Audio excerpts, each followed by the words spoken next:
اس سے پہلے سورہ فاتحہ کی 2 آیتوں کا خلاصہ پیش کیا گیا۔ ابھی اپنے سامنے جو آیت کریمہ ہے یہ کہ اللہ تعالیٰ فرماتا ہے مالک یوم الدین، کی تمام تعریف اللہ تعالیٰ کی ہے، اس کی ایک خوبی سارے جہان کا پالنہار، دوسری صفت وہ رحمان ہے، تیسری صفت وہ رحیم ہے، اور چوتھی صفت یہ ہے کہ بدلے کے دن کا مالک ہے اللہ تبارک و تعالیٰ۔ یہ بنیادی عقیدہ اہل ایمان کا ہے کہ مرنے کے بعد دوبارہ زندہ ہونا ہے۔ سارے معاملات اسی پہ ڈیپینڈ کرتے ہیں۔ جو نیکیاں انسان کرتا ہے وہی امید کی آخرت میں اس کو بہترین صلہ ملے، اور بندہ گناہوں سے بچتا ہے تو خالی اس لیے کہ آخرت کے دن شرمندگی کا سامنا نہ کرنا پڑے، اس لیے کہ آخرت کا جو دن ہوگا اس دن کسی کی بادشاہت اور کسی کی ملکیت کا معاملہ نہ ہوگا۔ اس دن اللہ تعالیٰ خود فرمائے گا الملک اليوم، آج کس کی بادشاہت ہے؟ آج کسی کی بادشاہت نہیں، بادشاہ اگر کوئی ہے تو وہ پروردگار عالم ہے۔ اس دن اللہ تبارک و تعالیٰ نیکوکار کے لیے بہترین فیصلے نافذ فرمائے گا، اور گنہگار خطا کار اللہ تبارک و تعالیٰ کے عدل اور اللہ تبارک و تعالیٰ کے فضل کے اوپر ڈیپینڈ کریں گے۔ تو اللہ تبارک و تعالیٰ بدلے کے دن کا مالک ہے۔ اب اس میں ایک لفظ آیا دین۔ دین کا معنی اصل میں ہوتا ہے بدلہ، اسی لیے کہا جاتا ہے تمام مذہبوں کو دین کہا جاتا ہے۔ اس کی وجہ یہ ہے کہ ہر دین میں آدمی کو جو ہے بدلہ دیا جاتا ہے۔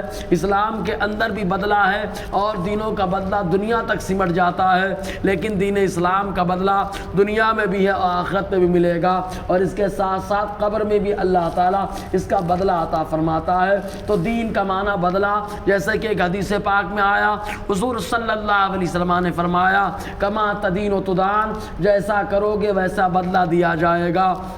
تو دین کا معنی بدلہ ہوتا ہے۔ اسی سے دین بنا جس کے معنی قرض، یعنی بندہ جب کسی سے لے لیتا ہے تو اس کو دینا پڑتا ہے، اس کے عوض میں واپس کرنا پڑتا ہے۔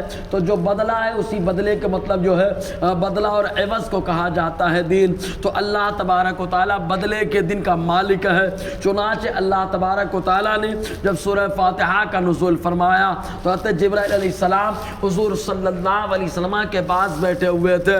جیسے ہی یہ آیت نازل ہوئی حضرت جبرائیل علیہ السلام مسکرانے لگے، اور مسکراتے ہوئے عرض کیا اے اللہ کے نبی صلی اللہ علیہ وسلم، ابھی تک مجھے آپ کی امت کی فکر ہو رہی تھی کہ جہنم کے 7 دروازے اور 7 طبقے ہیں، ان میں سے کون سے طبقے میں معاملہ آئے گا، کون سے دروازے سے داخلہ ہوگا، گناہ گاروں کے لیے گرفت کا معاملہ ہوگا، لیکن اب اطمینان ملتا ہے۔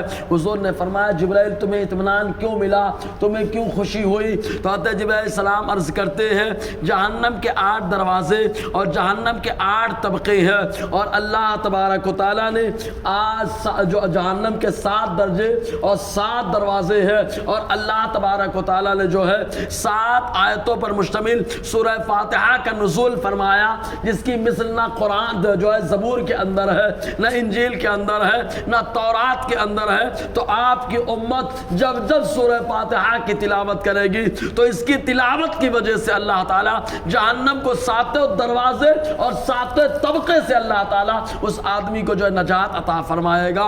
اس لیے اطمینان ہو گیا۔ اسی لیے سورہ فاتحہ کی تلاوت بڑی عظیم تلاوت ہے، اس کے ذریعے سے بندہ جہنم سے آزادی پاتا ہے۔ تو اللہ تعالیٰ فرماتا ہے مالک یوم الدین، پروردگار عالم بدلے کے دن کا مالک ہے۔ اس دن اور کوئی مالک نہیں ہوگا، کیونکہ آدمی کبھی کبھی اگر کہیں پر کوئی کام کر رہا ہو تو 2 مالک ہوتے، تو ایک کو خوش کرتا ہے کہ ایک ناراض ہوا تو کیا ہوا، دوسرا خوش ہے مدد کر دے گا، لیکن وہاں پر تو ملکیت خالی اللہ کی ہے۔ اگر اللہ تبارک و تعالیٰ راضی ہو گیا، خوش ہو گیا تو فیصلہ بلا شبہ صحیح ہوگا۔ اور کبھی کبھی اللہ تبارک و تعالیٰ ایک نیکی سے بھی راضی ہو جاتا ہے۔ خود حدیث پاک میں آیا، در منصور کی حدیث پاک، روز محشر ایک بندہ خوب نیکیاں تو کر رہا ہوگا لیکن برا برائیوں سے بچتے ہوئے، اور وہ نیکیاں دنیا کے دکھاوے کے اعتبار سے ہوں گی، اس لیے اس کے نیکیوں کے پلے میں ایک بھی نیکی نہ ہوگی، کیونکہ بندہ جو دکھاوے کے لیے کام کرتا ہے تو اس کے نیکیوں میں شمار نہیں ہوتا، برباد ہو جاتی ہیں وہ نیکیاں۔ تو اللہ تبارک و تعالی جب وہ میزان عدل پر کھڑا ہوگا، انصاف پہ کھڑا ہوگا، تب ایسی صورت میں اللہ تعالیٰ اس کی ایک نیکی کو جو خالص اس نے اللہ کے لیے کی ہے، اس نیکی کو تمام نیکیوں سے جو ہے اس نیکی کے صدقے تمام برائیوں کو ختم فرما کے اس کو غلبہ عطا فرمائے گا۔ اور وہ نیکی کیا ہے؟ کلمہ طیبہ کی نیکی ہے، کہ اس نے کلمہ پڑھا، ایمان قبول کیا یا ایمان کے اندر رہا تو خالص اللہ اس کے رسول کے لیے رہا، اس نیکی کو اللہ تعالیٰ غلبہ عطا فرمائے گا۔ اور مزید یہ کہ ایمان کامل کب آئے گا بندے کے اندر؟ جب دو چیزیں بالکل صاف اور کلیئر کر دی جائیں۔ حضور صلی اللہ علیہ وسلم نے فرمایا جب تک دل صاف نہیں ہوتا ایمان کامل نہیں ہوتا، اور جب تک زبان صاف نہیں ہوتی ہے دل صاف نہیں ہوتا، تو ایمان کامل کرنے کے لیے زبان کو بھی صاف کرنا ضروری ہوگا، اور زبان صاف ہے تو دل صاف ہو جائے گا، اور دل صاف ہوگا تب جا کر اللہ تعالیٰ ایمان کامل عطا فرماتا ہے۔ بہرکیف انشاءاللہ آگے اور گفتگو رہے گی۔ اللہ تعالیٰ فیضان قرآن، برکات قرآن سے ہم سب کو